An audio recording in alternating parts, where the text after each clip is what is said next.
धन्यवाद काका. तुम्हाला सगळ्यांना नमस्कार आणि हॅलो हाय. आता काकांनी सांगितलं तसं माझा आवाज येतो आणि असं मी बोलले तर येतो आवाज नाही. माझा आवाज हळूहळू वाढत जाईल कारण की मी गेले 15 वर्ष छोट्या मुलांना आणि खूप मोठ्या मुलांना पण शिकवते, जी लोक PhD वगैरे करतात त्यांना. तर मला एकतर छान आनंद वाटला मुख्य करून की मी जो विषय मला मांडायचा आहे आणि जो ज्यांच्यासाठी मांडायचा आहे ते सगळे इथे आहेत. कारण की आपण जेव्हा म्हणतो महिलांचं आरोग्य तर महिलांनंतर आधी मुली येतात, बरोबर आहे ना. तर मुलींचं आरोग्य जास्त महत्वाचं असतं. तुम्ही नरेंद्र मोदींच्या जाहिराती बघतात का? आता वेगवेगळ्या स्कीम्स आहेत, मग त्याच्यामध्ये तुम्ही ऐकलं का बेटी बचाओ? ओके. त्याच्यानंतर अजून काय काय ऐकलं? येस. दुसरं सशक्त भारत. मग सशक्त भारत कसं काय होऊ शकतो? महिलांचं आरोग्य सुधारलं तरच. पण महिला या नंतर येतात, आधी मुलींचं आरोग्य सुधारलं की मगच त्या जेव्हा मोठ्या होतात आणि आणखीन थोड्या मोठ्या होतात तेव्हा त्यांचं आरोग्य चांगलं सशक्त राहतात त्या.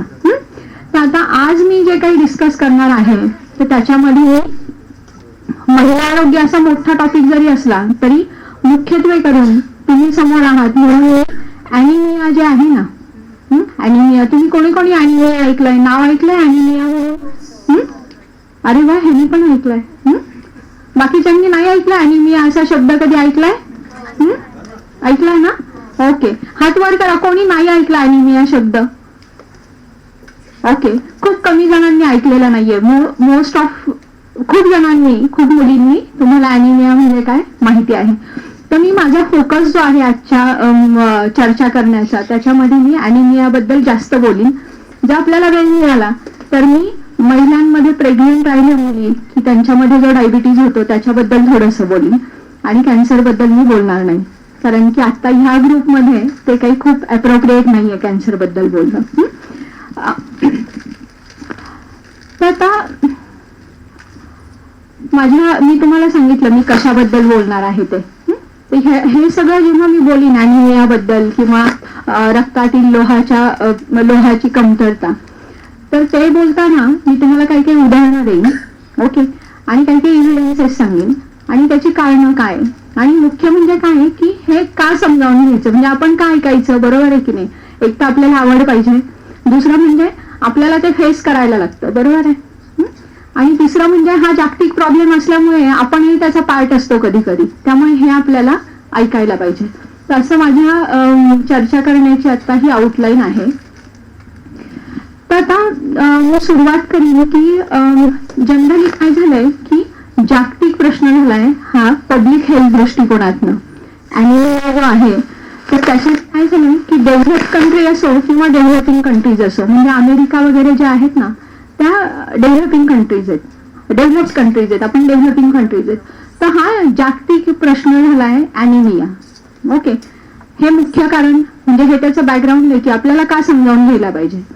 दुसरं म्हणजे काय की मेजर कॉन्सिक्वेन्सेस, म्हणजे ह्याचे जर आपण परिणाम बघितले ॲनिमियाचे तर त्याच्याने काय होत आहे की नुसती माणसाची ज्यांना ॲनिमिया झाला त्यांचे आरोग्यच अफेक्ट होतं असं नाहीये. ओके. तर त्याचं जे सामाजिक आणि आर्थिक जे आहे ना प्रगती त्याच्यावरती सुद्धा त्याचे दुष्परिणाम होत आहेत.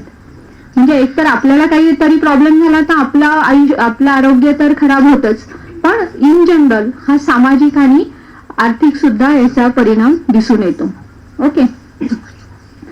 नंतर मग आता एक ग्लोबल बर्डन असतं, म्हणजे आपल्याकडे खूप वेगवेगळ्या प्रकारचे आजार होत असतात, बरोबर आहे. कुणाला डायबिटीज असतो, कुणाला आता तुम्ही अजून मोठ्या झाला की तुम्हाला अजून माहिती होईल की कुठले कुठले आजार होतात. कधी डायबिटीज असतो, कधी कॅन्सर असतो, असे मेजर आजार असतात. कधीतरी मलेरिया होतो, छोटे छोटे पण आजार होतात जे पटकन बरे होतात.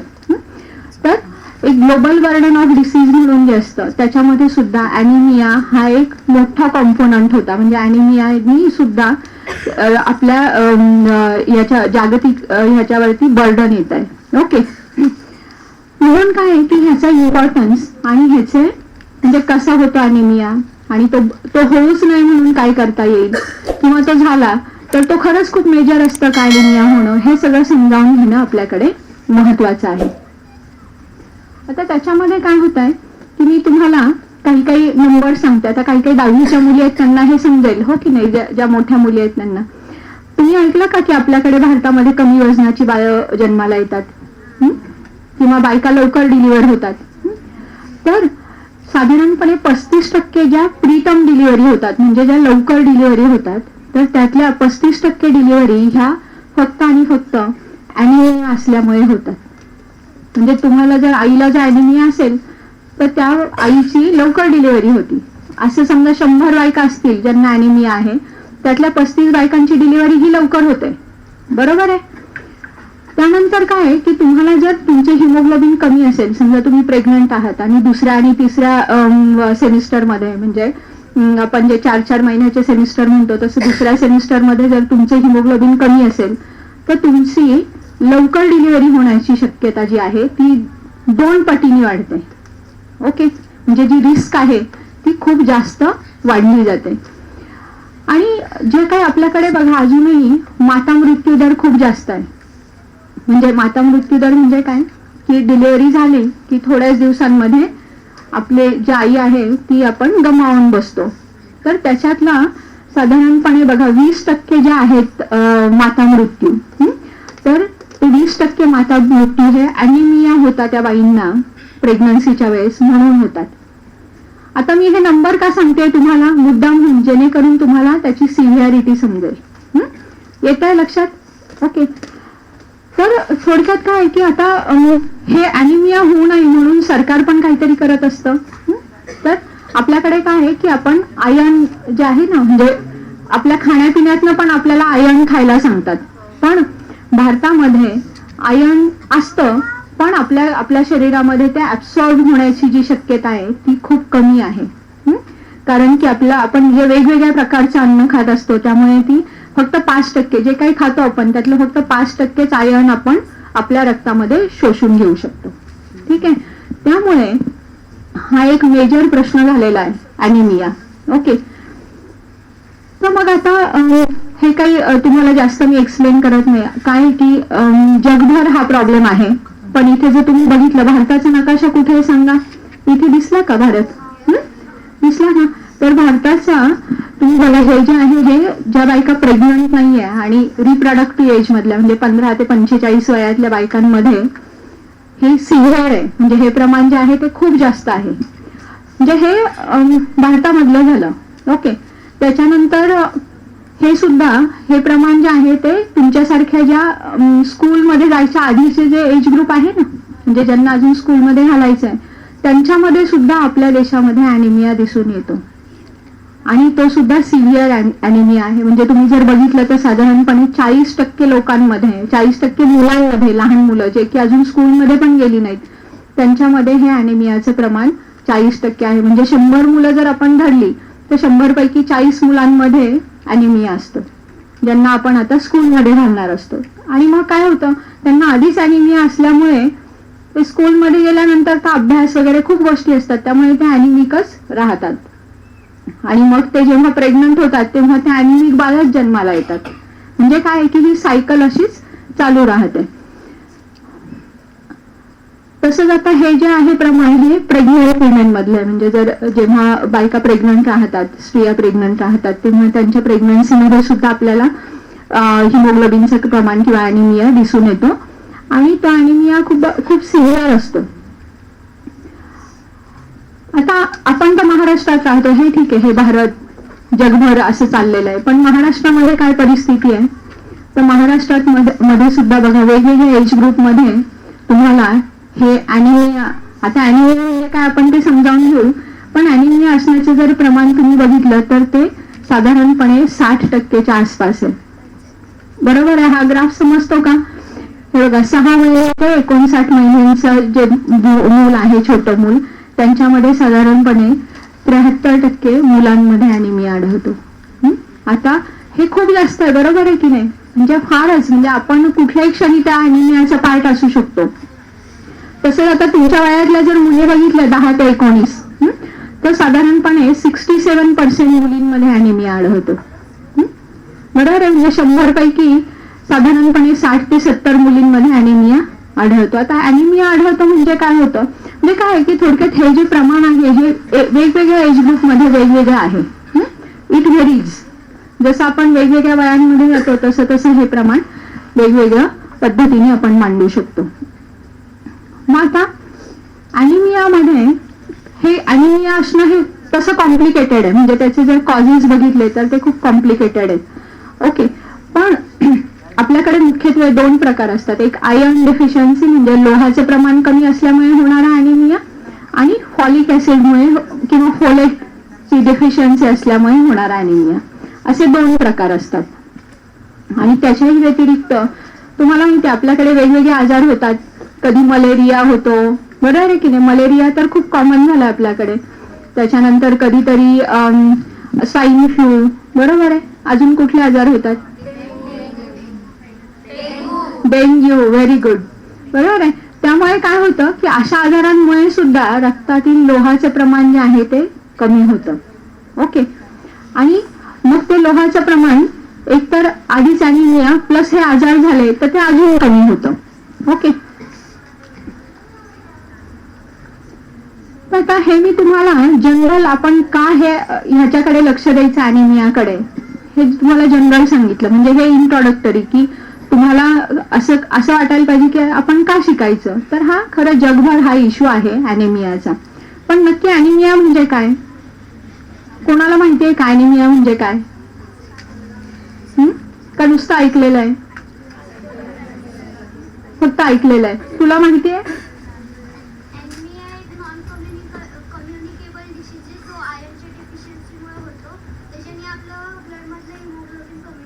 Very good. फॅन्टॅस्टिक. मस्त. हो की नाही? त्यांनी काय सांगितलं? हा नॉन कम्युनिकेबल डिसीज आहे. म्हणजे काय आहे की एकमेकांमुळे होत नाही हा आजार. एकाला झाला तर तो त्याच्याचकडे राहतो, तो दुसऱ्याला पसरवू शकत नाही. ओके. आणि त्याच्याने काय होतं की हिमोग्लोबिनचं प्रमाण कमी होतं. हे सगळ्यात महत्वाचं. तर मी इथे काय लिहिलंय की रिडक्शन इन हिमोग्लोबिन. बरोबर आहे. म्हणजे काय की वेगवेगळ्या वयामध्ये सरकारने आपल्याला किंवा वर्ल्ड हेल्थ ऑर्गनायझेशनने आपल्याला सांगून ठेवलंय की तुमचं वय एवढं असेल तर तुमच्या शरीरातलं हिमोग्लोबिनचं प्रमाण एवढं पाहिजे. ओके. तुम्ही जर समजा प्रेग्नंट असाल तर तुमच्या शरीरात हिमोग्लोबिनचं प्रमाण एवढं पाहिजे. तुम्ही जर मेल आणि फिमेल म्हणजे बायकांमध्ये स्त्रिया आणि पुरुष त्याच्यामध्ये सुद्धा हिमोग्लोबिनचं प्रमाण वेगवेगळं असतं. आणि त्याच्यासाठी वेगवेगळे कट ऑफ्स म्हणतो ना आपण की त्या रेंजमध्ये आलं. तुम्ही कधी तुमचं हिमोग्लोबिन केलंय का? केलंय. मग त्या हिमोग्लोबिनचा रिपोर्ट बघितला का तुम्ही कधी? त्याच्यामध्ये खूप सारे पॅरामीटर्स असतात लिहिलेले, बरोबर आहे. पण तुम्ही फक्त HB जिथे लिहिलेलं असतं ना तेवढंच बघता. आता पुढच्या वेळी गेलात की डॉक्टरांना विचारा की फक्त HB नाही, हे बाकी काय लिहिलंय ना ते पण सांगा म्हणा आम्हाला. मग ते तुम्हाला सांगतील MCHC, HCT, PLT असे तिथे व्हॅल्यूज लिहिलेले असतात. तर आता तो इंग्लिशमध्ये असतो रिपोर्ट, पण तुम्ही नेक्स्ट टाइम गेलात की तुम्ही डॉक्टरांना हे विचारू शकता. आता मी त्या म्हणजे त्या ब्लडच्या इन डिटेल मध्ये काही जात नाहीये. मी आता फक्त अॅनिमिया आणि त्याची कारणं आणि तो होऊ नये म्हणून काय करायचं एवढंच आपण आता बघणार आहोत. तर ह्याच्यामध्ये काय होतंय की जी काही एक नॉर्मल ठराविक जी रेंज दिलेली असते त्या रेंजपेक्षा आपलं हिमोग्लोबिन कमी होतं. आता ही एक अशी कंडिशन आहे की हिमोग्लोबिन कमी होतं म्हणजे काय की तुमच्या रक्तातलं जे लाल रक्तपेशींचं प्रमाण आहे ते कमी होतं. ओके.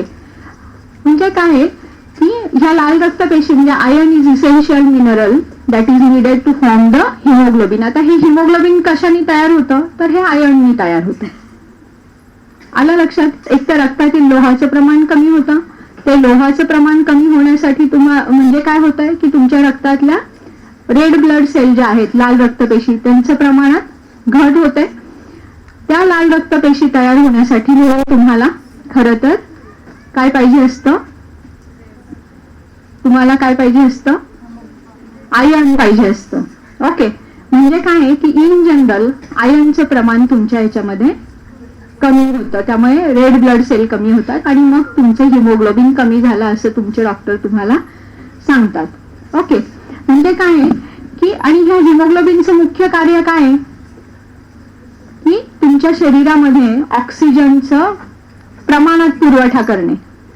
ओके, तुमच्या शरीरामध्ये ऑक्सिजनचा पुरवठा करणे असं हे हिमोग्लोबिनचं कार्य असतं. म्हणजे काय की तुमच्या शरीरात हिमोग्लोबिन कमी असेल तर तुमच्या शरीरात ऑक्सिजनचं प्रमाण कमी होऊन जातं. ओके, म्हणजे आपण म्हणतो की तुम्हाला ॲनिमिया झाला. ठीक आहे, इथपर्यंत काही अडचण नाही. हे समजलं तुम्हाला. ॲनिमिया होतं म्हणजे काय की हिमोग्लोबिन कमी होतं, म्हणजेच तुमच्या रेड ब्लड सेल ज्या आहेत त्या कमी होतात. म्हणजेच काय की त्या रेड ब्लड सेल तयार होण्यासाठी जे आयर्न लागतं त्याचं प्रमाण कमी होतं. मग आता जेव्हा तुम्ही डायग्नोज होता, जेव्हा तुम्हाला डॉक्टर सांगतात की अरे तुम्हाला ॲनिमिया झाला, आता मला तरी इथे बसलेल्यांपैकी वाटत नाही कोणाला ॲनिमिया झाला असेल किंवा नसेल असं, पण तेव्हा जेव्हा तुमचा ॲनिमिया होतं तुम्हाला, तेव्हा तुम्ही ऑलरेडी ह्या स्टेजला असता. ही जी लास्ट स्टेज आहे ना इथे, म्हणजे काय होतं की नॉर्मली ह्याच्यामध्ये बघा तुम्ही रेड रेड दिसतात. आता इथे कलर थोडासा बदलला गेलाय आपल्या याच्यात LCD मध्ये, पण जेव्हा हे असं असतं प्रमाण, इथे RBC आहेत, ह्या लाल लाल असतात, पण मग जेव्हा ते डिप्लिशन होतं म्हणजे जेव्हा त्याचं प्रमाण कमी कमी होत जातं तर तेव्हा ते असं एवढ्या प्रमाणात येतं. मग जेव्हा पूर्ण आयर्न नसतं तुमच्याकडे, म्हणजे सफिशियंट आयर्न नाहीये, तुम्हाला जेवढं पाहिजे तेवढं आयर्न नाहीये, तर मग बॉडी काय करते, तुमच्या बाकीच्या ऑर्गन्स मध्ये जे काही आयर्न असतं, म्हणजे लिव्हर मध्ये असतं किंवा बोन मॅरो मध्ये असतं किंवा अदर ऑर्गन मध्ये जे आयर्न असतं ते बॉडी युटिलाइज करते. बॉडी ते आयर्न वापरून टाकते. मग ते वापरून टाकल्यामुळे तुमच्या शरीरामध्ये रेड ब्लड सेल तयार होण्याची शक्यता खूप कमी होऊन जाते. आलं लक्षात? म्हणजे खूप सिव्हिअर, हो की नाही? म्हटलं तर एकदम सोपी गोष्ट आहे, म्हटलं तर खूपच लक्ष देण्यासारखी गोष्ट आहे. ओके, म्हणजे तुम्ही जेव्हा डॉक्टरांकडे जाऊन तुम्हाला डॉक्टर सांगता की ॲनिमिया झाला, तोपर्यंत बऱ्याच गोष्टी घडून गेलेल्या असतात. बरोबर? आता हे जर तुम्ही बघितलं तर वरची जी वरचं हे जे चित्र आहे ना, हे ऍक्च्युअली RBCचं चित्र आहे, म्हणजे रेड ब्लड सेलचं चित्र आहे. पण आयर्न डेफिशियन्सी जर झाली तुम्हाला, म्हणजे ॲनिमिया झाला, म्हणजेच काय की तुमच्या शरीरातल्या लोहाचं प्रमाण जर कमी झालं तर तुमचं बघा इथे हे जे दिसतंय ना तुम्हाला दुसरं चित्र, हे दिसतंय का त्या साईडचं, तर त्या बघा अशा रक्तपेशी कमी कमी झालेल्या दिसतात, थोड्या विरळ झालेल्या असतात. तर आपोआप तुमचं रक्त जर टेस्ट, हिमोग्लोबिन तुम्ही जेव्हा डॉक्टरांकडे जाऊन किंवा लॅबमध्ये जाऊन करता तेव्हा ते काय करतात, तुमचं रक्त घेतात ना, हो की नाही, आणि मग ते लॅबमध्ये टेस्ट करतात. तर ते काय करतात, ते हेच प्रमाण बघतात तेव्हा. बरोबर, हे असं प्रमाण तिथे ते बघतात. मग आता सगळ्यात महत्वाचं काय की आपल्याला कसं समजणार, एक तर डॉक्टर सांगतील आपल्याला की आपलं हिमोग्लोबिनचं प्रमाण कमी आहे, म्हणजे तुम्हाला ॲनिमिया झाला, पण अदरवाईज हे खूप सोपं आहे की आपल्याला कसं ओळखणार की आपल्याला ॲनिमिया झाला आहे. तर इथे मी 3 प्रकारचे हे दिलंय बघा, की एक आहे जनरल लक्षणं काय आहेत, दुसरं आहे की काय काय चिन्ह दिसून येतात तुमच्या शरीरावरती किंवा शरीरामध्ये, आणि तिसरं आहे की काय स्पेसिफिक सायन्स, म्हणजे काय झालं की आपल्याला समजेल की आपल्याला ॲनिमिया झाला. खूप सोपं आहे ह्याच्यामध्ये. बघा, पहिल्यांदा काय होतं, तुमचं जर सारखं डोकं दुखत असेल, असं होतं ना की शाळेतनं आलो, अभ्यास झाला की खूप डोकं दुखतं का, आणि खूप जड होतं डोकं. ओके, हे एक लक्षण आहे, आपण ज्याला सिम्पटम्स म्हणतो. अभ्यासाने डोकं दुखणं is a different thing. Okay, पण डोकं जड होणं आणि असं सारखं सारखं जेव्हा होत राहतं तेव्हा हे लक्षण ॲनिमियाचं असू शकतं. ओके, कधी कधी चष्मा जर लागला तुम्हाला तरी सुद्धा डोकं दुखतं बरं का. तर लक्षात ठेवायचं की म्हणजे आपल्याला दिसतंय का फळ्यावरचं, बोर्डवरती जे लिहिलं ते दिसतंय का, नाहीतर मग आपण वेगळ्या अर्थाने ॲनिमिया समजावून घेऊ. तसं होता कामा नये. तर काय होतं की कधी कधी डोकं पण खूप सारखं हेडेक होते आपल्याला. दुसरं आहे की शॉर्टनेस ऑफ ब्रेथ, म्हणजे थोडंसं पळून आलंय की तुम्हाला दम लागतो. पीटीचा पिरियड असतो का तुमच्या शाळेत, मग आपण नाटक करतो की नाही मला नाही खेळायचं, तर आपल्याला दम लागतो सारखा. बरोबर आहे, सारखा दम लागतो. तिसरं आहे पाल्पिटेशन, धाप लागते. बरोबर आहे. आणि अजून काय आहे, हे सगळ्यात महत्वाचं म्हणजे कधी कधी छातीमध्ये दुखतं, कधी कधी छातीमध्ये बारीक दुखतं. असं आपल्याला वाटतं आपण पळून आलो म्हणून दुखतंय, पण बारीक छातीमध्ये कळ येत राहते. आणि विकनेस येतो, म्हणजे आपल्याला काहीही करायची इच्छा होत नाही आणि आपल्याला वाटतं आता घरी गेलो की नुसतं बसून राहावं.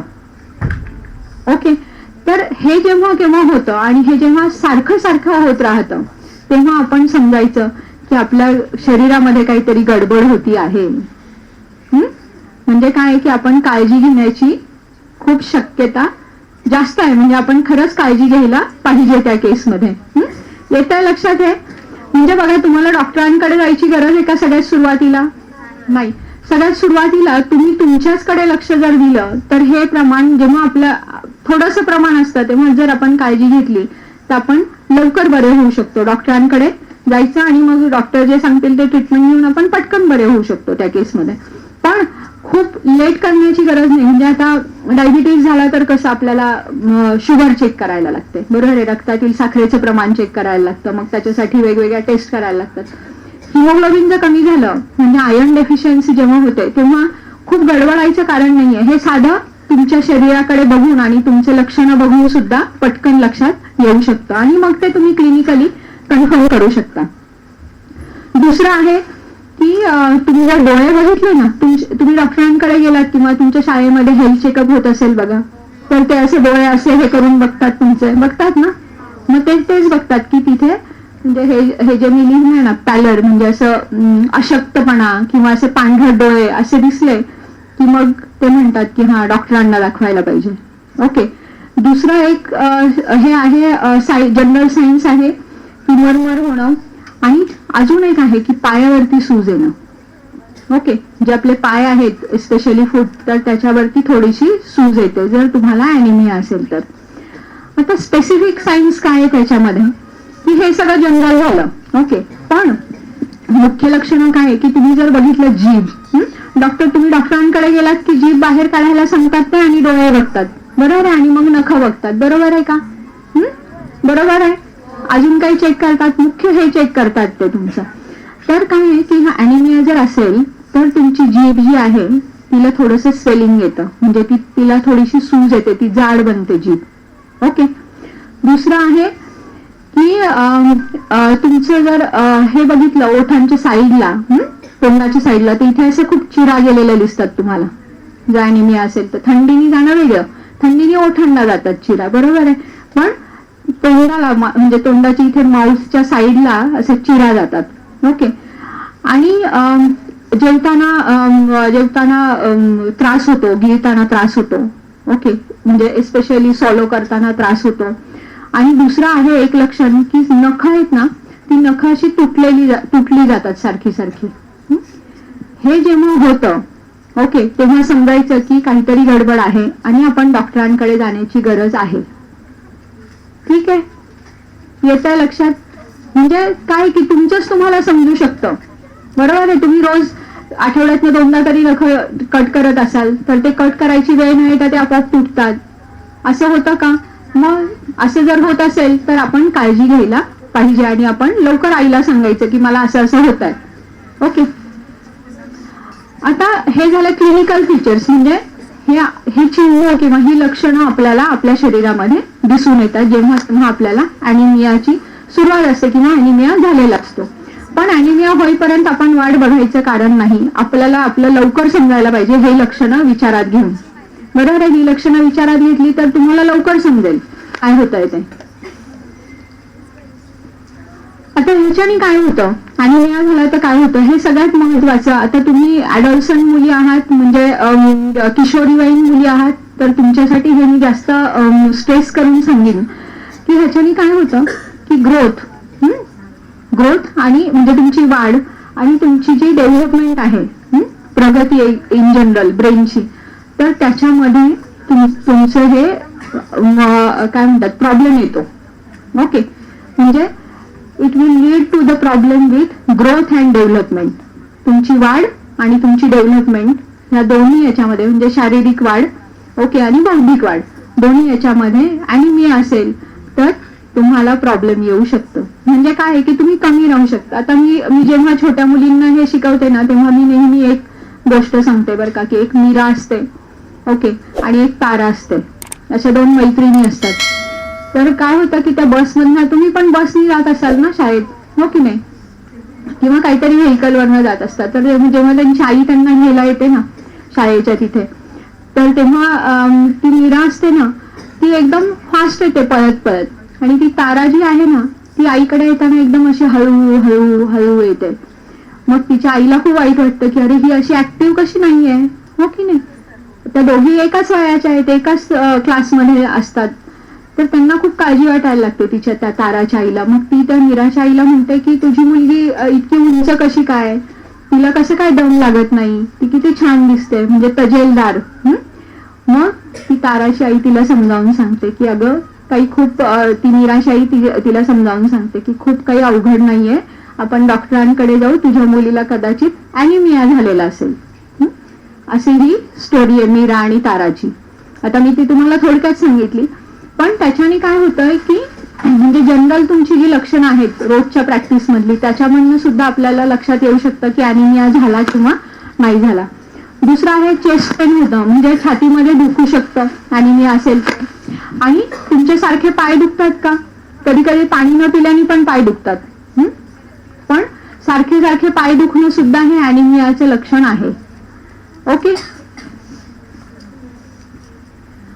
आता एस्पेशली ॲडॉल्संट गर्ल्स मध्ये किंवा जी तरुण किशोरीवयीन मुलं किंवा मुली असतात त्यांच्यामध्ये काय प्रॉब्लेम होतो, तर त्यांच्यामध्ये डिप्रेस्ड कॉग्निशन, म्हणजे जी बौद्धिक शक्ती आहे ना, बौद्धिक क्षमता, बरोबर आहे, तर ती खूप कमी होऊन जाते. त्यांना समजतच नाही की टीचर काय शिकवतात, बरोबर आहे. आणि त्यामुळे काय होतं की शाळेमध्ये जे आपण प्रगती करायला पाहिजे किंवा शाळेमध्ये जे आपण शिकायला पाहिजे त्याच्याकडे आपलं लक्ष लागत नाही. शाळेमध्ये असं होतंय का कुणाचं की मॅडम काय शिकवतात कुणाचं लक्षच नाही. आता पण काही काही जणांचं मी काय सांगते याच्याकडे लक्षच नाही, तर कॉन्सन्ट्रेशन राहत नाही. म्हणजे काय होतं की तुमचं कॉग्निशन हे डिप्रेस्ड होतं. त्याच्यानंतर मग काय आहे की इम्युनिटी, म्हणजे तुमची जी हे आहे, तुम्ही सारखं सारखं आजारी पडता. समजा आता सर्दी झाली परत सर्दी होते थोड्या दिवसांनी, म्हणजे तुमची इम्युनिटी ही कमी होते आणि तुम्हाला सारखं सारखं इन्फेक्शन होत राहतं. ओके. तर अशी ही ॲनिमिया झाल्याने हे सगळे प्रकार आपल्याकडे होत राहतात. मग आता ॲडॉलसन्स मध्ये म्हणजे ह्या मुली तर काय होतं, पहिलं आहे फिजिकल डेव्हलपमेंट, म्हणजे वेगवेगळ्या मुली वाढीला लागतात तेव्हा वेगवेगळे ऑर्गन जे डेव्हलप होत असतात, तर ती फिजिकल डेव्हलपमेंट म्हणजे शारीरिक जी वाढ आहे ती शारीरिक वाढ खुंटते. आणि हे मुलींमध्ये ॲनिमिया असण्याचं प्रमाण खूप जास्त आहे, म्हणून तुम्हाला सगळ्यांना इथे बोलवलं हे समजावून घेण्यासाठी. दुसरं आहे की त्यांचं रिप्रोडक्टिव्ह डेव्हलपमेंट, म्हणजे मुलींना तर नंतर जाऊन ह्या उद्याच्या मदर्स असतात ना, फ्युचर मदर्स म्हणतो आपण मुलींना, बरोबर आहे की नाही, पुढे जाऊन ह्या मुली आई होणार असतात. तर त्यामुळे त्यांचे रिप्रोडक्टिव्ह डेव्हलपमेंट जी आहे ती सुद्धा खुंटलेली असते जर ॲनिमिया असेल तर. आणि अजून एक आहे की कॉग्निटिव्ह डेव्हलपमेंट, म्हणजे मी जसं तुम्हाला सांगितलं तसं, म्हणजे हे जी सगळी लक्षणं आहेत ही ॲनिमिया झाल्याने आपल्याला होऊ शकतात. म्हणजे तुमच्या लक्षात आलं असेल की ॲनिमिया इतकं सोपं असूनही, जो की जनरल तुम्ही बघूनही तो आहे की नाही हे सांगू शकत असल्याने तुम्ही हा लवकर कंट्रोल करू शकता, बरोबर आहे. आता काय होत आहे की तुम्हाला काय सांगायचं, म्हणजे मी जसं म्हटलं तसं की तुम्ही उद्याच्या आई आहात, बरोबर आहे की नाही, म्हणजे फ्युचरमध्ये तुम्ही आई होणार आहात. त्यामुळे तुमच्या आईला तुमची खूप काळजी असते की आपल्या मुलीची वाढ बरोबर व्हायला पाहिजे आणि मुलींवरती जास्त जबाबदारी असते. तर ह्याच्यामध्ये काय होतं की एकतर तुम्ही आधीच जर तुमच्या शरीरात आयर्नचं प्रमाण किंवा लोहाची कमतरता असेल किंवा हिमोग्लोबिनचं प्रमाण कमी असेल, तर त्याच्याने काय होतंय की तुम्ही उद्या प्रेग्नंट बनलात नंतर फ्युचरमध्ये की तुम्ही अजून ॲनिमिक होता, बरोबर आहे. मग त्यानंतर तुम्ही ॲनिमिक बाळाला जन्म देता, ते ॲनिमिक बाळ परत मोठं होतं, बरोबर आहे, कारण आपण तो जो ॲनिमिया आहे तो करेक्ट करतच नाही. आपल्याला वाटतं जन्मला काय ॲनिमिया असणार आहे, हो की नाही, पण आपल्या हे लक्षात येत नाही की आपल्या स्वतःलाच ॲनिमिया असेल तर आपल्या बेबीला सुद्धा तिचे हिमोग्लोबिन कमी असण्याची शक्यता जास्त आहे. मग ते मुलं परत पुढे शाळेमध्ये जातात, मोठी होतात, परत त्यांचं लग्न होतं. म्हणजे काय आहे की ही व्हिशियस सायकल म्हणतो ना आपण, म्हणजे ही सायकल कंटिन्यू राहते. मग कुठेतरी आपली जबाबदारी आहे, हो की नाही, म्हणजे भारताचे नागरिक असल्यामुळे आपली ही जबाबदारी की आपण हे कुठेतरी सायकल ब्रेक करायला पाहिजे. म्हणजे काय आहे की तुम्ही जर अॅनिमिक नाही राहिल्या, तुमच्यामध्ये जर लोहाचं प्रमाण कमी नसेल किंवा हिमोग्लोबिनचं प्रमाण तुमच्यामध्ये व्यवस्थित असेल, तर पुढची पिढी ही चांगली सुदृढ जन्माला येऊ शकते. ओके, म्हणून सरकारचा सुद्धा खूप सारा फोकस हा किशोरीवयीन मुलींवरती आहे. ठीक आहे. मग आता अॅनिमिया कशा कशाने होतो, आपण लक्षणं बघितली, ओके, पण त्याची कारणं बघितली का आपण? नाही. तर खूप सारी कारणं आहेत ज्याच्यामुळे अॅनिमिया होऊ शकतं, पण मुख्य कारण काय आहे की ब्लड लॉस. म्हणजे आपल्याला मासिक पाळीच्या वेळी जे ब्लड लॉस होतो त्याच्यामुळे सुद्धा अॅनिमिया होऊ शकतो. हे एक किशोरीवयीन मुलींमधलं हे एक सगळ्यात महत्वाचं कारण आहे. अशी खूप कारणं आहेत, पण मी महत्वाची सांगते. त्यानंतर पोषक आहार तो न घेणं, त्यानंतर जे आपण डाएटमध्ये म्हणजे ज्या आहारामध्ये पौष्टिक आहार जो घ्यायला पाहिजे तसा न घेता आपण वेगवेगळ्या गोष्टी खात असतो. आता मी त्याच्याकडे येणार आहे, आपण काय काय खातो त्याच्याकडे. आणि त्याच्यानंतर अजून एक कारण आहे भारतामध्ये की आपल्या शरीरामध्ये आयर्न ऍब्सॉर्ब होण्याची म्हणजे आयर्न शोषलं जाण्याची क्षमता ही कमी आहे in general compare to the European countries. म्हणजे अशी जी वेगवेगळी कारणं आहेत त्याच्यातली ही कारणं जी आहेत 4-5 ती मुख्यत्वे करून महत्वाची कारणं आहेत. आणि तुम्ही जर लक्षात घेतलं तर ही सगळी कारणं जी आहेत ती तुमच्या हातात आहे. म्हणजे असं नाहीये की याच्यासाठी तुम्हाला डॉक्टरांकडे जायला लागेल. हे सगळं तुम्हीच करू शकता स्वतःसाठी म्हणून. बरोबर आहे. आता कसं हार्ट अटॅक आला तर आपल्याला ऑप्शन नसतं, आपल्याला डॉक्टरांना भेटायला लागतं. काहीतरी सर्जरी असेल तर डॉक्टरांकडे जायला लागतं. तसं अॅनिमियामध्ये आहे का? अॅनिमियामध्ये डेफिनेटली तुम्हाला अॅनिमिया झाल्यानंतर डॉक्टरांकडे जावं लागतं आणि ट्रीटमेंट घ्यायला लागते. पण अॅनिमिया होऊच नाही म्हणून काय करायचं ते मी सांगतेय. आता आपण जर बघितलं तर अॅनिमिया, ओके, आणि मालन्यूट्रिशन, तर ह्याचं खूप जवळचं नातं आहे. म्हणजे ज्यांच्यामध्ये अॅनिमिया असतो ते मालनरिश पण असतात. मालनरिश म्हणजे काय की तुम्ही तुमच्या शाळेमध्ये बघा दरवर्षी वजन आणि उंची मोजतात. तर सरकारने आपल्याला किंवा WHO ने आपल्याला सांगितलंय की तुमचं एवढं वय असेल तर एवढी उंची पाहिजे, एवढ्या उंचीला एवढं वजन पाहिजे. म्हणजे ते वयानुसार तुमची वजन आणि उंचीचे जे तक्ते आहेत ते आपण ऑलरेडी बनवलेले आहेत. मग ते तुम्हाला सांगतात की तुझं वजन कमी आहे, तू जरा खाणं पिणं सुधर असं सांगतात की नाही शाळेमध्ये जेव्हा तुमच्याकडे येतात हे करायला, अॅन्युअल हेल्थ चेकअप करायला, तर तेव्हा हे तुम्हाला असं सांगतात. तर त्यामुळे काय आहे की अॅनिमिया आणि मालन्यूट्रिशन म्हणजे कुपोषण याचं खूप जवळचं नातं आहे. आणि आपल्याकडे जर बघितलं भारतामध्ये तर कुपोषणाचं प्रमाण खूप जास्त आहे. तर आता हे होऊ नये म्हणून काय आहे की आपल्याकडे तुम्ही जर बघितलं तर सरकार सुद्धा खूप गोष्टी करत असतं. की मी तुम्हाला सांगितलं लक्षणं काय ती सांगितलं, अॅनिमिया म्हणजे काय ती सांगितलं, ओके, नंतर लक्षणं सांगितली, त्याची कारणे सांगितली. पण आता होऊच नाही म्हणून काय करायचं? तर होऊच नाही म्हणून काय की आपण वेगवेगळ्या स्ट्रॅटेजी वापरत असतो. त्याच्यामध्ये एक आहे की फूड फॉर्टिफिकेशन.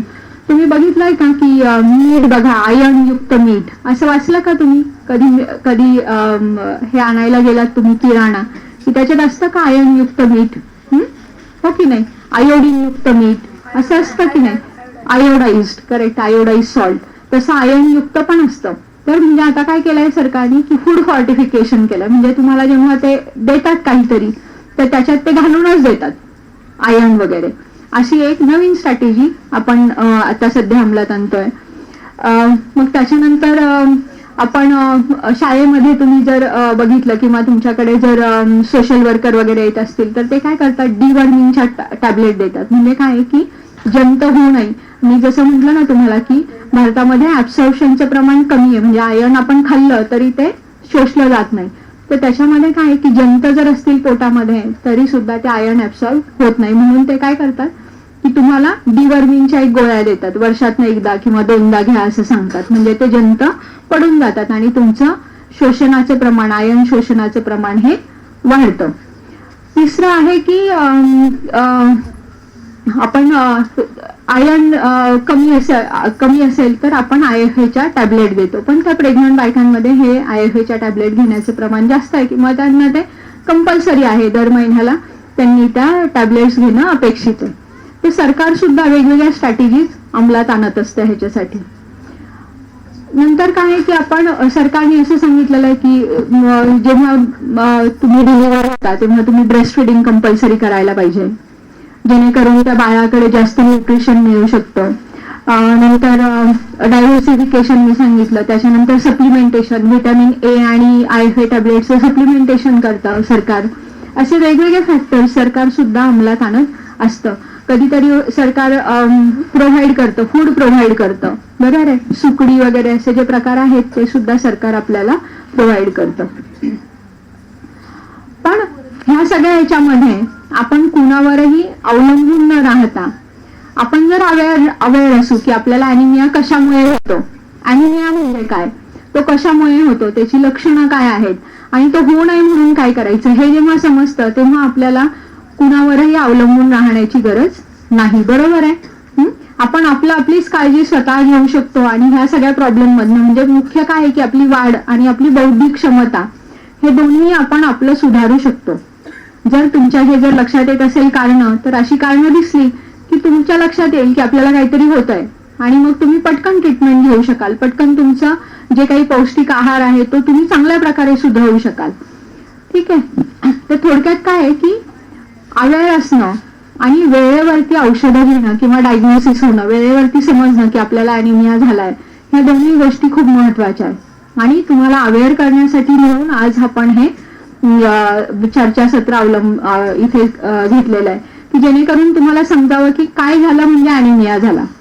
ठीक आहे. तर आम्ही काय केलं होतं, मी तुम्हाला इथे एक उदाहरण देते. की आम्ही काय केलं होतं, तुमच्यासारख्या ज्या शाळेतल्या मुली आहेत ना, तशा 800 मुलींमध्ये 800 मुलींचा एक ग्रुप आणि आणखीन 800 मुलींचा दुसरा ग्रुप, असे 2 ग्रुप केले होते. एक जो 800 मुलींचा ग्रुप आहे त्याच्यामध्ये आम्ही काय करायचो, रोज जायचो शाळेमध्ये आणि त्यांना रोज आयर्न रिच जे असतात ना रेसिपीज, म्हणजे आवळा किंवा आपली चिक्की, त्याच्यामध्ये खूप आयर्न असतं. तर असे प्रकार त्यांना रोज जाऊन खायला द्यायचो 800 मुलींना. असं आम्ही 6 महिने केलं. ओके. आणि आणखीन ज्या 800 मुली आहेत त्यांच्यासाठी आम्ही काय केलं की त्यांना जाऊन आम्ही रोज शिकवायचो. तुम्हाला कसं आता आम्ही चर्चा करतोय तुमच्याशी की अॅनिमिया म्हणजे काय, त्याची लक्षणं काय, कारणं काय, त्याचे साइन्स अँड सिम्पटम्स काय, तो झाला तर काय होतं, लक्षणं काय, कारणं काय, हे जसं आपण सांगतो ना, तसं आम्ही त्या शाळेमध्ये जाऊन रोज त्या मुलींना हे शिकवायचो की अॅनिमिया होऊ नये म्हणून काय काय करू शकतो आपण, किंवा काय खायला पाहिजे, काय नाही खायला पाहिजे. आणि 6 महिन्यानंतर म्हणजे एक ग्रुप आहे त्यांना नुसतं आम्ही शिकवलं, बरोबर. दुसरा 800 मुलींचा जो ग्रुप आहे त्यांना आम्ही काय केलं, रोज जाऊन खायला दिलं. ते खाणं काय होतं की आयर्न रिच सप्लिमेंटेशन, म्हणजे ज्याच्यामध्ये आयर्नचं प्रमाण जास्त आहे, असं त्यांना खायला दिलं. मग 6 महिन्यानंतर आधी त्यांचं हिमोग्लोबिन चेक केलं, 6 महिन्यानंतर परत त्यांचं हिमोग्लोबिन चेक केलं. तर हिमोग्लोबिन चेक केल्यानंतर कुणाचं आयर्न वाढलं असेल सांगा, म्हणजे ज्यांना आपण खायला दिलं त्यांचं, बरोबर आहे. कारण त्यांना आपण डायरेक्ट सप्लिमेंटेशन दिलं की तुम्ही हे खा, रेडीमेड, हो की नाही, जास्त त्रासच नाही कोणाला, डायरेक्ट खाऊन टाकायचं, बरोबर आहे. जो दुसरा ग्रुप आहे त्यांना जरी आपण शिकवलं तरी सुद्धा काय होतं की ते शिकवलेलं अंमलात आणणं हे एक मोठं चॅलेंज असतं. म्हणजे आपल्याला माहिती बरेचदा खूप सारी असते, पण त्या माहितीचा वापर आपण किती वेळा करतो हे एक प्रश्नचिन्ह आहे, बरोबर. पण ह्याच्यात गंमत काय माहितीये की 6 महिन्यानंतर जेव्हा आम्ही हिमोग्लोबिनचं प्रमाण चेक केलं तेव्हा तुमचं बरोबर आहे की ग्रुप ए जो आहे, ज्यांना आपण डायरेक्ट सप्लिमेंटेशन दिलं, त्यांच्यामध्ये हिमोग्लोबिनचं प्रमाण जास्त प्रमाणात वाढलं होतं. वेळात ज्यांना एज्युकेशन दिलं त्यांच्यामध्ये पण वाढलं होतं, पण एवढं वाढलेलं नव्हतं. पण अजून 6 महिन्यांनी म्हणजे 1 वर्षानंतर आम्ही परत त्या शाळांमध्ये गेलो, तोपर्यंत मुली पुढच्या वर्गात गेलेल्या होत्या आणि त्यांचं परत आम्ही हिमोग्लोबिन चेक केलं. तर त्याच्यामध्ये कुणाचं हिमोग्लोबिन वाढलेलं असेल सांगा, बी ग्रुपचं. Very good. कारण काय, कारण त्या एज्युकेट झाल्या, बरोबर आहे की नाही, त्यांच्यामध्ये अवेअरनेस क्रिएट झाला आणि त्यांना समजायला लागलं की असं का होतं, असं होऊ नये म्हणून काय करायला पाहिजे, बरोबर आहे. तर त्यामुळे मग आमच्या असं लक्षात आलं की नुसतं आईभूपण आणि खायला देणं काही चांगलं नाही. म्हणजे आई देते आणि आपण खातोय, हो की नाही, पण आपण काय खावं आणि काय खाऊ नये ह्याच्यासाठी आई जे मागे लागत असते की तुम्ही हे खा, हे खाऊ नका, ते ऐकणं सगळ्यात महत्वाचं ठरतं त्या केसमध्ये. तर त्यामुळे आमच्या असं लक्षात आलं की मुलींना अवेअर करणं, मुलींमध्ये अॅनिमिया म्हणजे काय, त्याची लक्षणं काय, त्याच्यासाठी काय खायला पाहिजे, काय खायला नको पाहिजे, ह्याचा अवेअरनेस क्रिएट करणं हे सगळ्यात महत्वाचं आहे. म्हणजे काय की एज्युकेट करणं हे सगळ्यात बेस्ट ऑप्शन असतं कुठल्याही ठिकाणी अवेअरनेस क्रिएट करणं. म्हणून आज आपण ही चर्चा करतोय. तर आता तुमच्या लक्षात आलं असेल की तुम्हाला अॅनिमिया म्हणजे काय, त्याची लक्षणं, कारणं आणि तो झाल्यानंतर काय काय होतं हे एवढी तरी आयडिया आली असेल, बरोबर. आता मी म्हटलं तसं की नुसतं लोहाचं प्रमाण कमी झालं किंवा हिमोग्लोबिन कमी झालं म्हणजे अॅनिमिया झाला असं नाहीये. तर इन जनरल काय होत आहे की तुमच्या शरीरामध्ये जीवनसत्व कमी होतात, बरोबर, लोहाचं प्रमाण कमी होतं आणि प्रथिनं जी आहेत त्याचंही प्रमाण कमी झालं आणि हे जेव्हा कॉम्बिनेशन होतं तेव्हा म्हणायचं की तुम्हाला अॅनिमिया झाला. ठीक आहे. तर आता आपण बघतो की जीवनसत्व कमी, जीवनसत्वांचं प्रमाण कमी होणं म्हणजे काय होतं की आपल्या शरीराची वाढ होण्यासाठी म्हणून आपल्याला ब जीवनसत्वांमधले जे प्रकार आहेत त्याची खूप गरज असते आणि फॉलिक ऍसिडचे पण खूप गरज असते. जेव्हा तुम्हाला बघायचं असतं की तुमच्या शरीरामध्ये रेड ब्लड सेल कसे तयार होतात, तर ब जीवनसत्व आणि फॉलिक ऍसिड यांचा जेव्हा संयोग होतो तेव्हा तुमच्या शरीरामध्ये रेड ब्लड सेल तयार होतात. मग ह्या रेड ब्लड सेल, मग व्हिटॅमिन B12 जे आहे तर ते कसं तयार होतं की ते आपल्या आतड्यामध्ये जे उपकारक म्हणजे जे चांगले जंतू असतात, चांगले बॅक्टेरियाज असतात, मायक्रोब असतात, त्याच्यामुळे ते ब जीवनसत्व आपल्याकडे तयार होतं. मग हे कुठून मिळतं, तर हे तुम्ही मिल्क म्हणजे दूध पिले, दूधयुक्त दूधजन्य पदार्थ खाल्ले. आता हे सगळ्यांनी लक्ष देऊन ऐका की हे तुम्हाला खायचं आहे आणि काही काही गोष्टी तुम्हाला खायच्या नाहीयेत. आता मी माझ्या ह्याच्यामध्ये खूप चित्र होती ती मी काढून टाकली, मला माहिती नव्हतं की एवढ्या मुली येणार आहेत. नाही तर तुम्हाला चित्र दाखवली की तुम्हाला कुरकुरे असे चित्र दाखवले की तुम्हाला पटकन समजलं असतं. पण ती साईज मोठी होत होती म्हणून मी ते काढून टाकलं. तर काय की मिल्क प्रॉडक्ट, नंतर सगळ्या पालेभाज्या, ओके, आणि फ्रेश फ्रुट्स हे तुम्ही खायचं आहे. म्हणजे मग काय होईल की तुमच्या शरीरामध्ये जीवनसत्वांचं प्रमाण हे बरोबर राहील. ओके.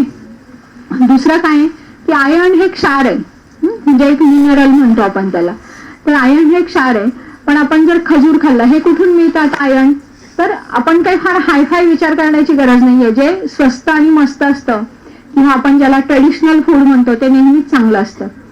तर आयर्न सगळ्यात जास्त कुठून मिळतं, खजूर माहितीये तुम्हाला, खजुरात खूप जास्त आयर्न असतं. म्हणजे तुम्ही जर लाडू केला, म्हणजे तुमची आई लाडू करून देते की नाही ह्याचा शेंगादाण्याचा, तर त्याच्यामध्ये गूळ घालते. ओके. तर गूळ आणि खजूर जर घातला, ओके, शेंगादाण्यामध्ये गूळ आणि खजूर घातला तर त्याचा आयर्नचा जो कंटेंट आहे तो वाढतो. ओके. तर थोडक्यात काय आहे की खजूर खायचा, रोज तुम्ही 2 जर खजूर खाल्ले तर तुम्हाला अॅनिमियासाठी म्हणून डॉक्टरांकडे जायची गरज पडणार नाही. रोज 2 खजूर, आणि खजूर सगळ्यात स्वस्त आहे. म्हणजे इनफॅक्ट शेंगादाणे महाग असतील, खजूर स्वस्त आहे असं मला तरी वाटतं. पण इन जनरल आपण ते बदाम, काजू वगैरे इतकं काही रोज करायची हे नाहीये. रोज जर अॅनिमिया होऊ नये म्हणून सगळ्या गोष्टी महत्वाच्या असतातच, पण आपण पर्टिक्युलरली अॅनिमियासाठी बघतो. तर रोज 2 खजूर खाल्ले तरी होऊ शकतं. त्याच्यानंतर डाळिंबामध्ये पण खूप जास्त आयर्न असतं. नंतर राजगिरा माहितीये, राजगिऱ्याचा लाडू असतो की नाही, तो खायचा. त्याच्यानंतर जेव्हा केव्हा स्वयंपाक बनवतो ना आपण, तेव्हा जे आयर्नचं भांडं असतं, म्हणजे लोखंडाची कढई, लोखंडाचं कडलं असं जर वापरलं तर अॅनिमिया होण्याचं प्रमाण खूप कमी होऊ शकतं त्या घरामध्ये. आणि असं नाहीये की त्या कढईमध्ये जर केलं आपण, लोखंडाच्या कढईमध्ये केलं तर ते सगळ्यांसाठीच असतं, ते काय असं फक्त तुमच्यासाठी म्हणून नाही. त्यामुळे काय की सगळ्या घराचं जे आरोग्य आहे ते चांगलं सुधरू शकतं. म्हणजे ह्या छोट्या गोष्टी आहेत बघा. आता मी तुम्हाला एक सांगितलं जीवनसत्व, ओके, दुसरं सांगितलं लोहाचं प्रमाण, ओके, तिसरं काय आहे की प्रोटीन डिफिशियन्सी. आणि हो, काय काय खायचं नाही ते सगळ्यात महत्वाचं. खूप वेळा चहा घेणं, खूप कॉफी घ्यावीशी वाटणं, अजिबात असं करायचं नाही, एस्पेशली तुमच्या वयातल्या मुलींमध्ये. कधी भूक लागली म्हणून चहा कधीच प्यायचा नाही, की जाऊ दे आता चहा. एस्पेशली बायका ज्या आहेत त्या खूपदा काय करतात की ब्रेकफास्ट न करता त्या म्हणतात जाऊ दे आपण चहा घेऊन टाकू, आणि चहाबरोबर काहीतरी बिस्किट खाल्लं की त्यांचं ब्रेकफास्ट होऊन जातं. तसं कधीही करायचं नाही. म्हणजे काय की खूप वेळा चहा कॉफी घेणं चांगलं नाही. अजून सगळ्यात महत्वाचं, ज्याच्यामध्ये खूप जास्त शुगर असते, खूप जास्त शुगर असते, ते सुद्धा कधीही कमी प्रमाणात खायचं. आता मी असं नाही म्हणणार की खूप जास्त शुगर कशामध्ये असते सांगा. आईस्क्रीम, चॉकलेट्स, हो की नाही. चॉकलेट्स मध्ये सगळ्यात जास्त. माझी मुलगी पण इथे बसलेली आहे आणि मी आत्ताच परदेशातनं खूप चॉकलेट घेऊन आले, तर तुम्हाला माहिती नाही ती किती चॉकलेट खाते. तर चॉकलेट खाणं, आईस्क्रीम खाणं हेच प्रमाण सगळ्यात कमी ठेवायचं. हे आपण एकदम तर बंद करू शकत नाही, पण महिन्यातनं एखाद्या वेळा खाल्लं तर ठीक आहे. तर ह्या सगळ्या गोष्टी, म्हणजे ह्या साध्या गोष्टी तुम्हाला सांगितल्या, ह्याचं जर प्रमाण तुम्ही आहारामध्ये कमी केलं तर तुम्हाला ॲनिमिया होण्याची शक्यताही कमी होऊन जाते. आता पुढचं आहे की प्रथिनांची डेफिशियन्सी. तर ह्याच्यामध्ये काय आहे की haemoglobin forms with iron and protein. म्हणजे आयर्न आणि प्रोटीनचा जेव्हा संयोग होतो तेव्हा ते हिमोग्लोबिन तयार होतं. म्हणजे आपण बघितलं सुरुवातीला मी सांगितलं जसं की हिमोग्लोबिन तयार होण्यासाठी आयर्नची गरज असते. मग आता ही जी आहे प्रथिनांची डेफिशियन्सी ही कशी आपण हे करू शकतो, कशी निभावून घेऊ शकतो. तर ह्याच्यामध्ये काय की तुम्ही जर अंड खाल्लं, नंतर दूध प्यायलं, काही जणांना अंड नाही आवडत, दॅट इज ओके, पण अजून दुसरे प्रकार आहेत ना, हो की नाही. कोणी म्हणतं की नाही आम्ही व्हेजिटेरियन आहे, ओके, पण अंड पण व्हेजिटेरियन आहे की नाही याच्यावरती मोठं एक चर्चा घडवून आणू शकतो आपण. तर त्याच्यामध्ये एक आहे की मिल्क, ओके, ताक किंवा दही घ्यायचं, बरोबर.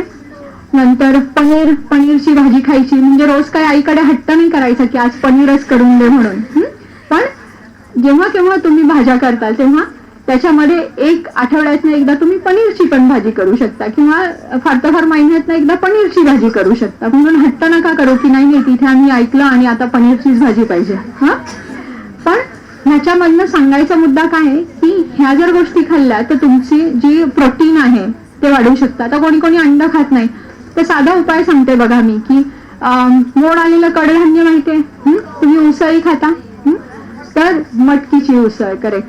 तर मोड आलेलं कडधान्य जर तुम्ही रोज खाल्लं तर तुम्हाला कधीही डॉक्टरांकडे ॲनिमियासाठी म्हणून जायला लागणार नाही.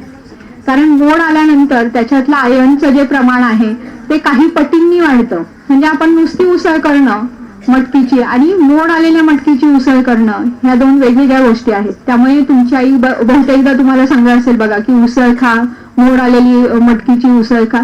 तर जे वेगवेगळे कडधान्य आहेत त्याच्यामध्ये, किंवा आपण रोज वरण करतो की नाही आमटी, त्याच्यामध्ये सुद्धा प्रोटीन असतं. तर त्यामुळे हे सगळं जेव्हा तुम्ही खाल तेव्हा काय होईल की तुमच्या शरीराला व्हिटॅमिन, आयर्न आणि प्रोटीन हे सगळं तुम्हाला मिळू शकतं. आलं लक्षात. म्हणजे काय खायचं आणि काय मुख्यत्वे करून खायचं नाही ते मी तुम्हाला सांगितलं. आता वेगवेगळ्या गोष्टी आहेत ज्या खरं खाऊ नाही, तर ते मी पुढे सांगते. त्या सगळ्याच तुम्हाला सांगण्यामध्ये मजा नाहीये. काही तुमच्या आई वडिलांनी पण ऐकायला पाहिजे की हे नाही खायला द्यायचं वगैरे, ओके. तर आता हे मी जनरल तुम्हाला सांगितलं. त्यानंतर काय आहे की हे सगळ्यांनीच अवॉइड करायला पाहिजे. म्हणजे लहान मुलं, मोठी माणसं सगळ्यांनीच हे अवॉइड करायला पाहिजे. आता सगळेजण असे चेहरा करतात, काय ब्रेड तर खायलाच पाहिजे ना, हो की नाही. इथे एक माझी मैत्रीण बसली आहे छोटी, ती म्हणते असं नाही, ब्रेड तर पाहिजेच, पण शक्य होईल तेवढं कमी प्रमाणात मैद्याचे जे प्रकार आहेत त्याच्यामध्ये बिस्किट्स, ब्रेड्स, वेगवेगळ्या कुकीज, ओके, ह्याचं प्रमाण आहे तर ते तुम्ही शक्यतो तरी खायचं नाही. टोटली नाही, शक्यतो हे खायचं नाही. कधीतरी आईस्क्रीम वगैरे आपण खातो, बरोबर आहे, तर तुम्ही बॅलन्स करायला पाहिजे त्या केसमध्ये. दुसरं आहे की आपण शिळं अन्न खातो, एस्पेशली स्त्रिया ज्या आहेत त्या शिळं अन्न खातात की जाऊ दे आता कुठे फेकून द्यायचं. तर करतानाच गरम गरम करा, वाढा आणि विषय संपवा. शक्यतो तरी शिळं अन्न खाऊ नका. आता शिळं अन्न खायचं की नाही हा एक मोठा प्रश्न आहे, कारण की मग जे व्हिटॅमिन B12 वरती काम करतात, तर ते आम्हाला अपोज पण करू शकतात, कारण की मी पण एक व्हिटॅमिन B12 वरती काम करते. तर व्हिटॅमिन B12 जेव्हा आपण बघतो ना की आता सध्या सगळेजण फ्रीज वापरतात, रेफ्रिजरेटर, सगळ्यांच्या घरात फ्रीज असतं, बरोबर आहे की नाही? तर काय होतं की तुम्ही जेव्हा अन्न फ्रीजमध्ये ठेवता आणि फ्रीजच्या बाहेर ठेवता, तर दोन्ही अन्नांमध्ये त्याच्यावरची जी ग्रोथ आहे चांगल्या बॅक्टेरियाची, ओके, तर ती ग्रोथ कमी जास्त प्रमाणात आढळून येते. तर आपण जर दूध बाहेर ठेवून जर प्यायलं तर त्याच्यामधनं तुम्हाला जास्त B12 मिळू शकतं. तर तुम्ही फ्रीजमध्ये ठेवलात तर ते जे चांगले हे आहेत, जंतू आहेत, त्यांचं प्रमाण कमी होतं. म्हणजे आपण दूध पितो पण ते पौष्टिक दूध पीत नाही असं होतं. म्हणून मग B12चं पण आपण एका प्रकारे लक्षात घ्यायला पाहिजे. जेव्हा आपण आयर्न बद्दल बोलतो तेव्हा व्हिटॅमिन B12 बद्दल सुद्धा काही काही गोष्टी आहेत ज्या आपण लक्षात घ्यायला पाहिजे. दुसरं आहे की प्रिझर्वेटिव्ह. इथे मी खूप सारे तुमचे चित्र टाकले होते. प्रिझर्वेटिव्ह म्हणजे काय की असं काय बनवलेलं अन्न ज्याच्यामध्ये ते टिकावं म्हणून खूप सारे प्रिझर्वेटिव्ह घातलेले असतात. त्याच्यामध्ये चिप्स पण येतात, बरोबर आहे, कुरकुरे, अजून काय काय येतं सांगा? सॉस, अजून जॅम. बघा मॅडमला किती माहिती आहे, बरोबर आहे. तुम्ही सांगा सगळ्यात शेवटचे अजून काय काय प्रिझर्वेटिव्ह असतात कुठल्या कुठल्या गोष्टींमध्ये? पिकल, बरोबर आहे. आपण जेव्हा घरी जर आपण केलं नाही ना आचार आपला लोणचं, तर बाहेरनं आणलं ना लोणचं तर त्याच्यामध्ये पण प्रिझर्वेटिव्ह टाकलेले असतात. म्हणजे काय की ते अन्न खराब होऊ नये किंवा ते जे प्रॉडक्ट आहे ते खराब होऊ नये म्हणून त्याच्यामध्ये काही काही प्रिझर्वेटिव्ह घातलेले असतात. दुसरं आहे रेडी टू कुक. तुम्हाला माहितीये का रेडी टू कुक म्हणजे काय? माहितीये? ओके, काही नाही, ती भाजी तयार असते. हल्ली मॉलमुळे तर खूपच ह्यांचा पेव फुटलाय ह्या सगळ्या गोष्टींना. म्हणजे जायचं आणि घरी आणायचं, ते फक्त गरम केलं की खायला सोपं, बरोबर आहे. त्याला आपण रेडी टू कुक म्हणतो. म्हणजे मी सुद्धा बरेचदा हे रेडी टू कुक, आता मी परदेशात गेले होते तर तिथे काय आपल्यासारखे मसालेदार वगैरे पदार्थ मिळत नाही, तर मी हे रेडी टू कुक घेऊन गेले होते. म्हणजे नुसतं पाण्यात ठेवलं की ते आपलं गरम झालं की आपण खाऊ शकतो. पण ते खूपदा खाणं चांगलं नसतं. का चांगलं नसतं? कारण की त्याच्यामुळे तुम्हाला ॲनिमिया होण्याची शक्यता ही ऑलमोस्ट 6 पटीने वाढलेली असते. किती पटीने? 6 पटीने. आणि बाकी तर वेगवेगळ्या गोष्टी आहेतच, ठीक आहे. आणि सगळ्यात महत्वाचं काय माहितीये, हे सगळं मी तुम्हाला सांगितलं, पण ह्याचं सगळ्यात महत्वाचं बॉटम लाईन इज वेळेवर जेवण करणे. किती मुली अशा आहेत की ज्या डबा घरी घेऊन येतात परत आणि मग म्हणतात की आम्हाला ब्रेकमध्ये वेळच मिळाला नाही, शॉर्ट ब्रेकमध्ये, कारण तेव्हा तुम्ही खेळता, बरोबर आहे.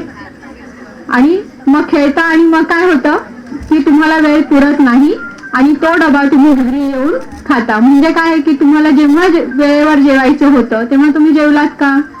नाही, तो डबा तुम्ही घरी घेऊन आलात.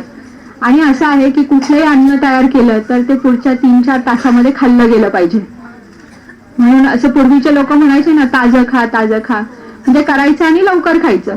तर तुम्ही बघा सकाळी 8 वाजता डबा घेऊन गेलेला असता, तर तुम्ही संध्याकाळी 4 वाजता आले की आई ओरडली की तो डबा तुम्ही खाता. ते चांगलं नाही. थोडक्यात काय की जे काही खायचंय तुम्हाला, जे काही खायचंय ते पौष्टिक असायला पाहिजे, ओके, ते तुमच्या शरीरासाठी पूरक पाहिजे आणि ते वेळेवर खायला पाहिजे, ठीक आहे. आलं लक्षात? हे सगळ्यात महत्वाचं. तर मला वाटतं मी आता ऑलमोस्ट सगळ्या गोष्टी कव्हर केलेल्या आहेत ॲनिमियासाठी म्हणून ज्या असतात त्या. आपल्याकडे अजून किती वेळ आहे? 5:30 झालं, संपलं. तर ह्याच्यामध्ये काय की अजून फक्त एक गोष्ट मी तुम्हाला सांगते की ह्या सगळ्यामध्ये ही स्लाइड बघितली का तुम्ही? इथे काय सांगा? हा गणपती आहे, बरोबर आहे. तो कसा फिरतोय? बघा, काही काही मैत्रिणींना माझ्या मोदक पण दिसले. आणि तो काय लोळत पडलाय, हो की नाही? गणपती कसा असतो, ताट बसलेला असतो की नाही, पण हा काय करतोय, नुसतं लोळत पडलाय.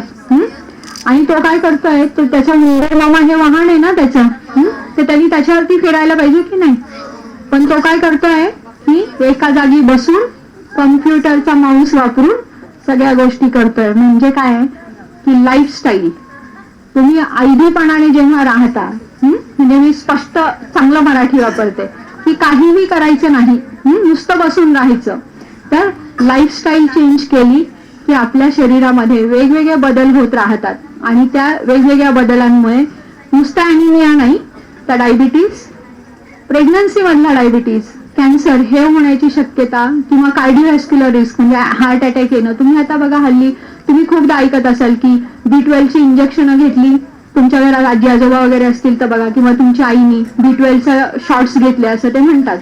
नंतर खूप जणांना हार्ट अटॅक आलेला आपण ऐकतो, कॅन्सरचं प्रमाण वाढलेलं ऐकतो. तर हे सगळं कशामुळे होतं? Lifestyle modification. म्हणजे काय की कमी प्रमाणात आणि योग्य आहार जर घेतला आणि जसं आपण राहतो तसंच जर राहिलो. तुम्हाला तुकारामांचं एक वाक्य सांगते मी इथे आणि थांबते, की मला माहिती नाही आता तुम्ही किती मराठी स्कूल मधले आहे, पण एक तुकारामांचं वाक्य आहे, ठेविले आनंदे तैसेची राहावे, चित्ती असू द्यावे समाधान. म्हणजे काय की आपण जसं जन्माला आलो तसंच जर आपण राहिलो आणि आपण समाधानाने राहिलो तर आपल्याला कुठलाही आजार होण्याची शक्यता ही अतिशय कमी होते, म्हणजे ऑलमोस्ट निग्लिजिबल. तर त्यामुळे, आणि अजून एक मी शेवटची स्लाइड दाखवीन तुम्हाला. हे सगळं बघा तुमच्या माहितीच्या आहेत, ह्या सगळ्या पाट्या, बरोबर आहे की नाही? सगळ्या पाट्या माहितीच्या आहेत. तर आता हे मी डायरेक्ट तुम्हाला एक शेवटची स्लाइड सांगते की हे सगळं खायचंय आपण. ओके, या सगळ्या गोष्टी आपण खायच्या आहेत. ते तळलेले आणि तेलकट पदार्थ खायचे नाहीयेत, म्हणजे जे तुम्हाला नेहमी आवडतं,